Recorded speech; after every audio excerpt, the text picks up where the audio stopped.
Chapter 5, Learning Environment in our Fire and Emergency Services Instructor Series. Here we go. Learning Objective 1, we're going to describe considerations for classroom learning environments. Fire and Emergency Services training can occur in a variety of settings. Cognitive training can happen in a classroom setting or may be hosted online. Psychomotor training typically occurs in a training facility, such as a fire station or at a remote site, such as an acquired structure.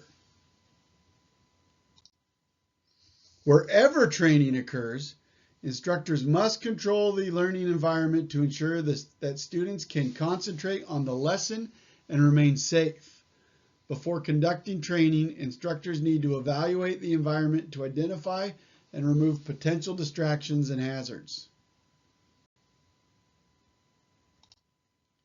One advantage of working in a permanent classroom is that the environment rarely changes, making control of the room straightforward. Dedicated classrooms often have in-room controls for lighting and temperature. Rooms in fire stations or other non-educational facilities may not have similar controls. Instructors must be able to adapt to the location in order to create the best possible learning environment. In any situation, the instructor should determine how much control he or she has over the following elements. How much control do you have over the seating arrangements, the lighting, the temperature and ventilation, the noise level, the instructional technology, other classroom considerations such as power outlets, internet access, and comfort facilities. Some seating arrangements are better suited to certain types of lessons. If chairs are not fixed to the floor, an instructor should know how to change the seating to make it most effective for the lesson. Instructors and students must respect wishes and rules of the organization to return the room to its original arrangement when finished. Common seating arrangement types include the fan or chevron. This is the most popular style to set up a classroom. This permits the students to easily see and hear an instructor and allows them to work effectively in small groups. Then we have traditional style. This permits the students to see, hear, and interact with an instructor. Student interaction can be limited and difficult, but the arrangement is applicable to any audience. Next is the auditorium or theater. Fixed seating for medium to large size audiences that face a stage or lectern, allowing easy interaction between the instructor and students. But it may require a sound system so the audience can fully hear an instructor and may lack a writing service.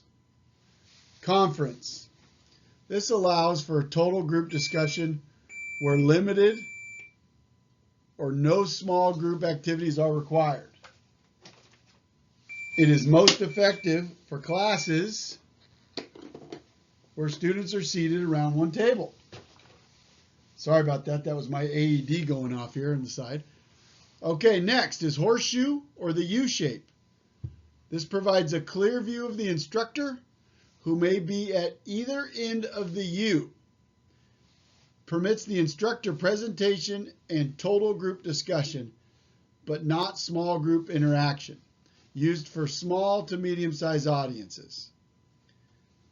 Next is the hollow square. Arranges tables into a square with seating along the outside. It is effective for small to medium-sized groups and permits instructors presentation and full discussion. Circled chairs. Arranges chairs facing the center, an open form designed to encourage group participation and discussion. The instructor or facilitator sits in the circle with the students. It is most effective for small to medium-sized groups where discussion serves as the primary method of teaching. It is not useful when students are expected to take notes. We as instructors must determine how important it is for students to see and hear the instructor or audiovisual presentation, and how important it is that students can interact with each other. Based on these determinations, we should select the seating for the class. For example, if a lesson will rely heavily upon an audiovisual presentation, circled chairs is not the ideal seating arrangement, but other options may be suitable. Another important consideration is the location of the table legs. Table legs can be both a physical obstruction and a learning distraction. When more seating is required, tables should be added.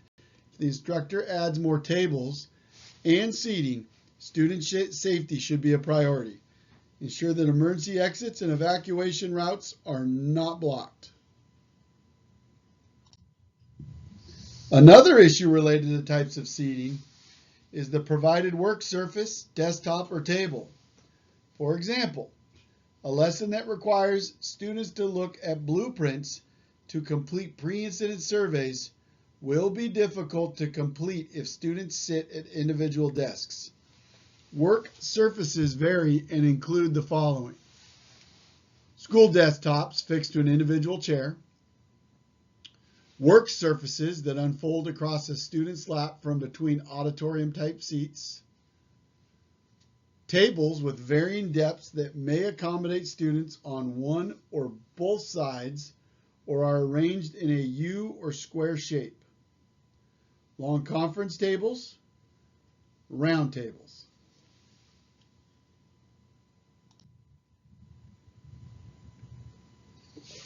And here's picture evidence of those. We have a movable desk, we have a fixed desktop, and we have a round table.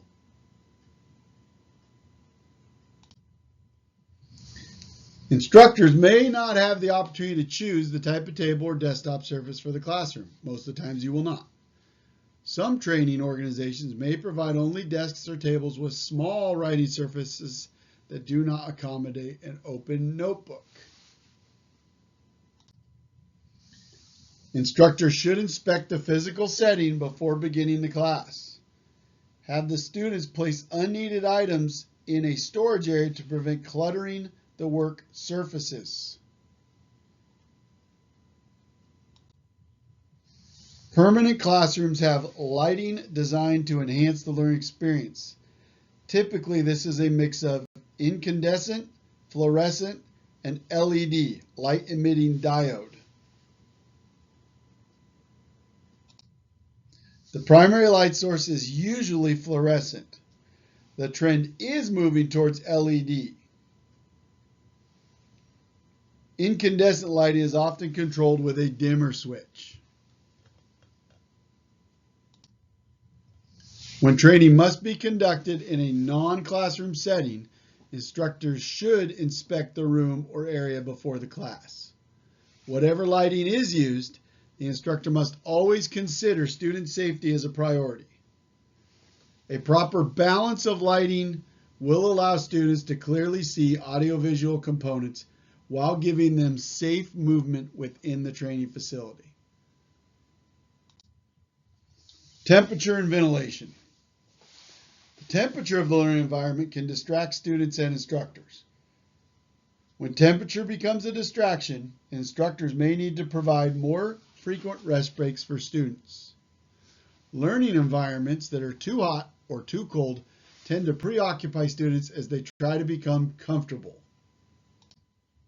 Instructors should be familiar with the HVAC systems at classroom facilities, determine the location and setting of climate controls before teaching in the facility, and determine whether controls can be adjusted and how to adjust them.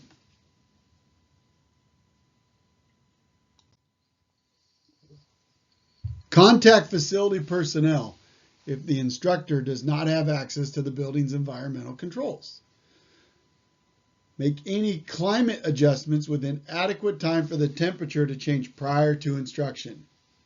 Advise students on how to dress for comfort when the systems cannot be adjusted.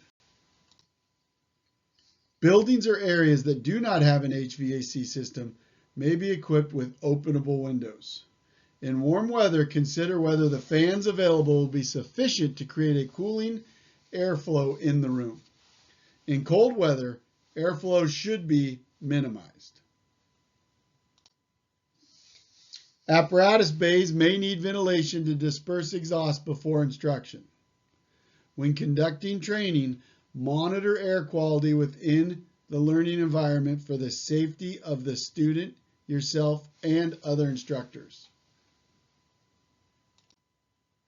Note, in colder climates, training organizations may have indoor facilities large enough to host apparatus training. These facilities must have adequate ventilation systems to ensure that exhaust from the apparatus does not present a hazard. Let's talk about noise level. When inspecting a learning environment, we as instructors need to attempt to eliminate potential sources of noise. Depending on the type of facility, they may be able to turn off or lower the volume of loudspeakers, radios, and pagers.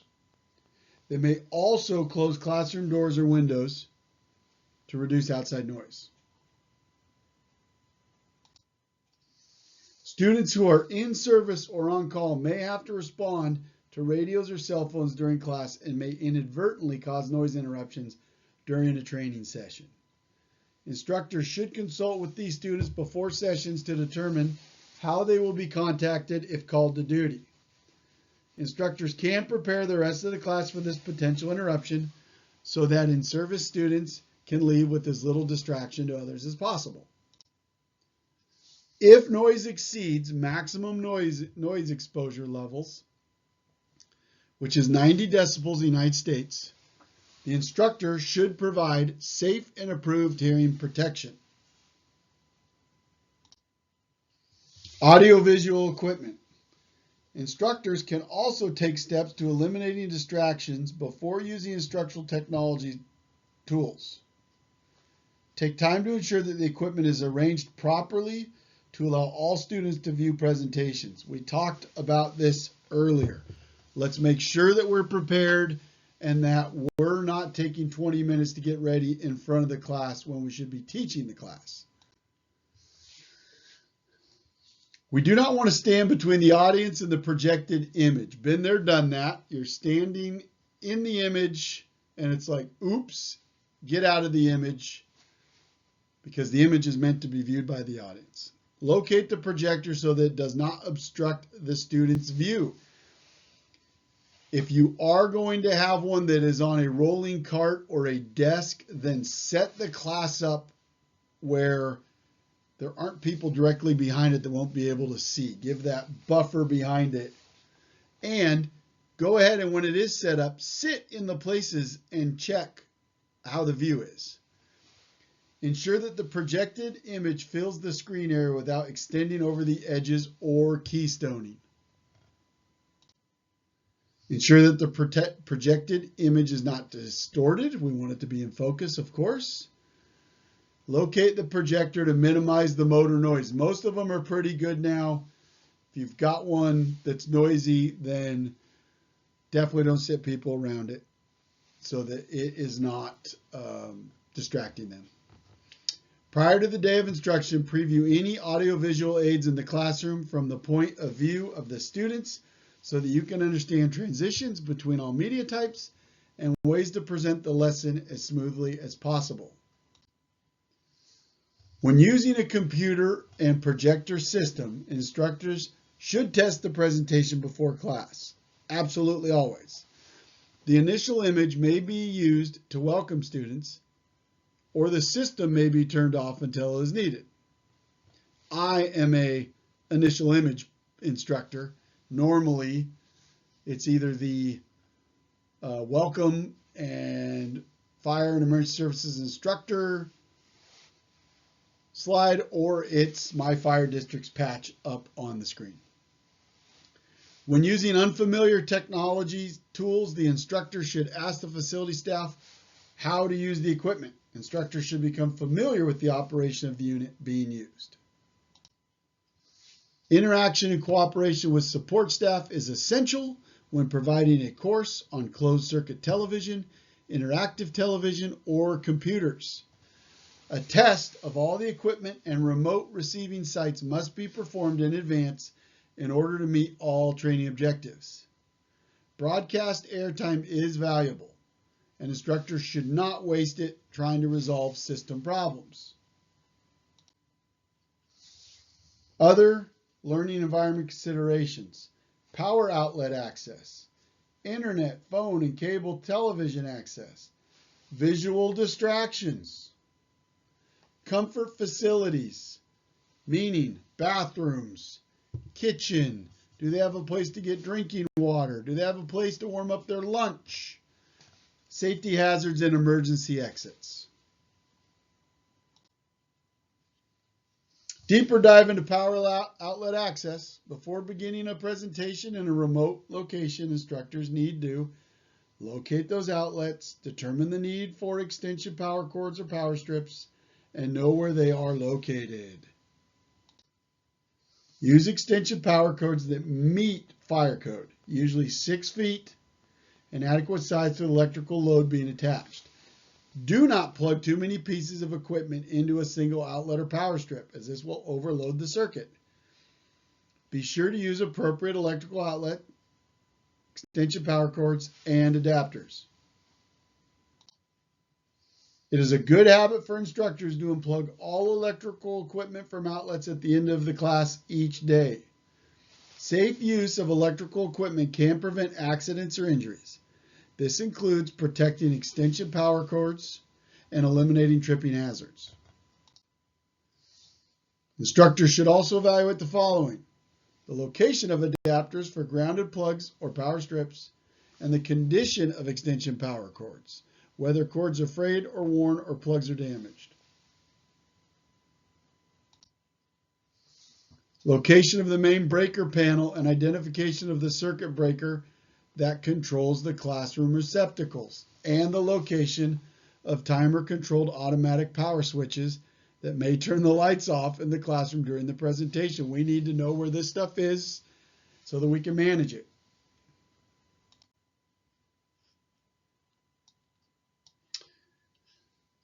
So in 2026, internet access is widely available in classroom facilities, either via wireless networks or wired Ethernet ports. If wired Ethernet ports are available, the instructor should locate these ports and arrange the classroom accordingly. If Wi-Fi is available, the instructor should ensure that all equipment can connect to the network before class begins, and sufficient bandwidth is available for the instructor and the students. As we know, the first thing everybody asks now is, hey, what's the Wi-Fi password? So we want to make sure that our presentations, if they're internet-based, do not get bound up because everybody's taking the bandwidth. It may be necessary to contact information technology rep at the facility before instruction to obtain security passwords in the Wi-Fi network or for connection assistance. When using distance technology, the instructor must ensure all participants have proper equipment, login information, and appropriate access. Right now, we are doing distance technology. May be necessary to rearrange seating, move television or lectern, or arrange for extension cable. Visual distractions in the classroom: posters, photographs, maps, other wall decorations, whatever may be visible outside a classroom window, all can distract the students in the classroom or the instructor. Before class begins, an instructor should remove those decorations and close the window blinds.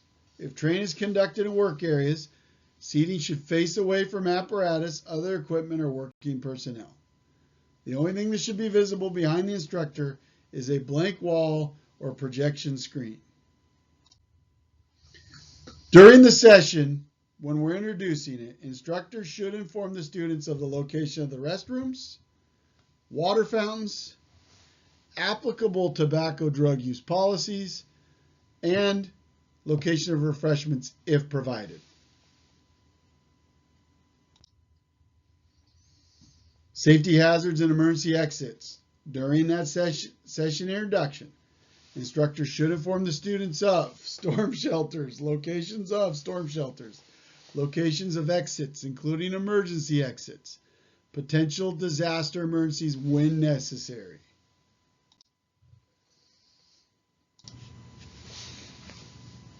Learning objective 2.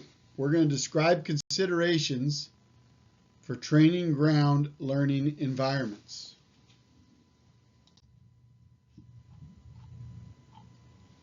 The training ground, sometimes referred to as the outdoor learning environment, can be a challenging place to teach. The locations used for psychomotor training evaluations can be as varied as the types of evolutions. The training ground can include any type of the following facilities: props, permanent facilities, mobile facilities, remote sites, and acquired structures. Regardless whether training occurs in a classroom or at a training ground, the lead instructor is always responsible for providing a safe training environment for all instructors and students. The requirements for providing this level of safety are found in national laws, state laws, local ordinances, government rules, and regulations, international consensus standards, organizational policies and procedures, and even case law. The instructor must ensure safety requirements are met before, during, and after training. Remote sites and permanent training facilities are detailed in the following sections.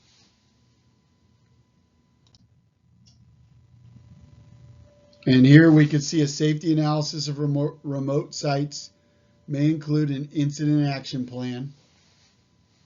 And you can see the incident action plan right here. And that just helps organize the day, keep it safe. When developing list of possible remote training sites, instructors collect data including the location, name of the owner or the rep, the availability, will it be available when we need it, a water supply source, and then the types of training evolutions the site can support. Parking lots are a good remote site. Subdivisions under construction are fantastic because they have all the residential streets, but none of the houses, none of the cars. Acquired structures, somebody's donated to the fire district a home, or military or government-owned reservations. Airports are a great remote site if you have one and can get granted access. A little more exotic, grain elevators and silos, industrial sites, open wildlands, vehicle salvage yards, parking garages, warehouse and aircraft hangars. Weather conditions provide rehabilitation for students exposed to temperature extremes and high humidity. Provide shielded observation and waiting areas to protect against strong winds and rain.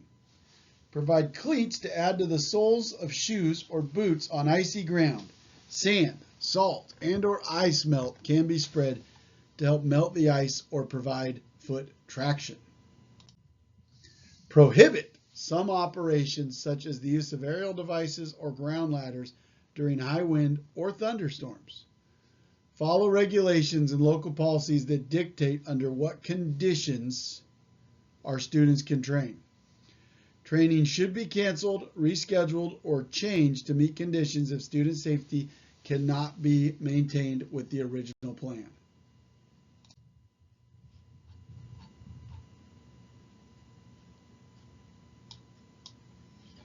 Considerations involving the site environment include terrain. We're going to look at terrain. The initial inspection should determine how the terrain will affect ladder and apparatus use, site access, and water runoff. If the terrain creates safety hazards, instructors should mark these locations on the site map and inform students of areas that are either off limits or potentially hazardous. Site space. Make sure the site is large enough for the planned training.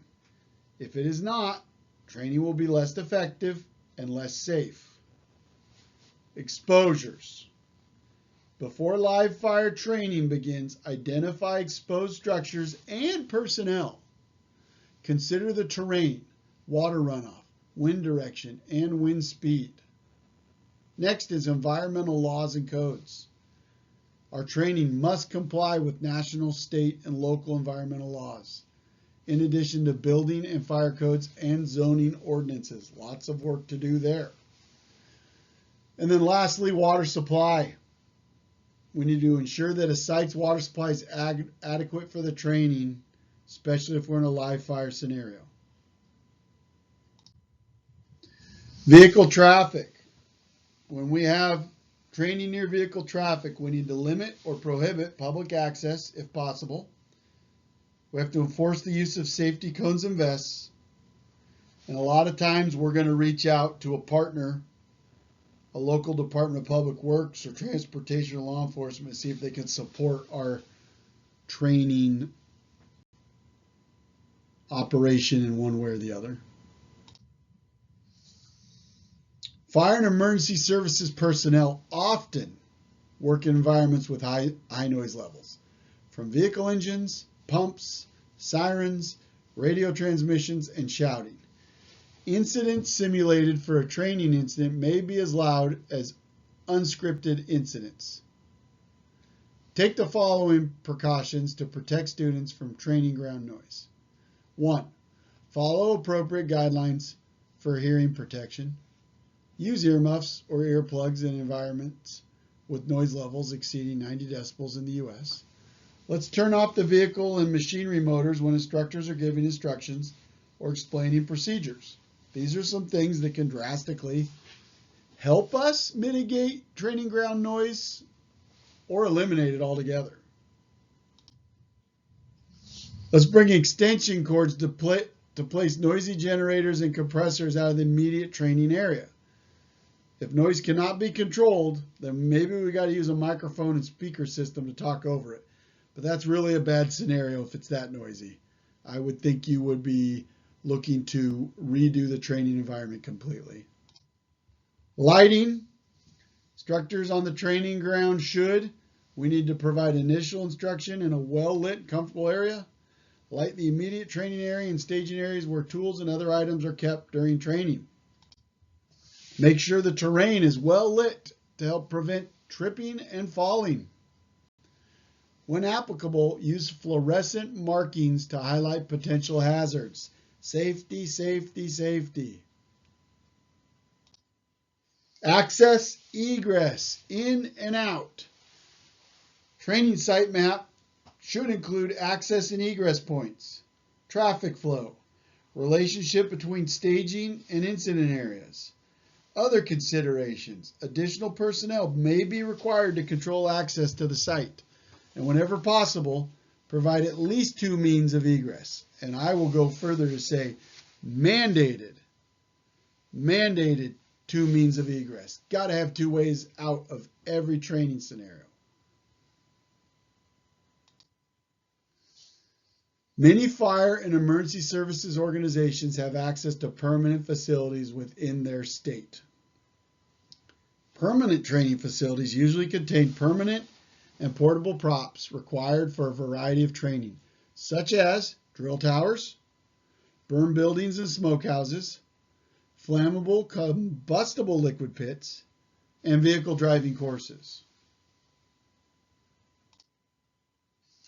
Before teaching at a training facility, instructors should inspect the area to determine the condition of the facility and training props, identify and mitigate any safety concerns, locate simulated incidents, student parking lots, apparatus staging areas, and observation seating. At the beginning of outdoor training sessions, instructors should provide students An overview of the training scenario, which includes safety issues, expected outcomes, and assignments, whether at the unit, company, or individual level. They need a demonstration, of any skills, and they need a good walkthrough of the area or structure emphasizing exit routes, control zones, rehab facilities, and accountability practices. We as instructors should develop a list of, just so we have it in our office, potential facilities we can use, types of training props available to us, names of facility representatives that manage those potential facilities, types of evolutions that can be performed at each of those locations. Okay, Chapter 5 in the books. Keep working hard. You've got my information there. Let me know if you need anything. I'll see you later for Chapter 6.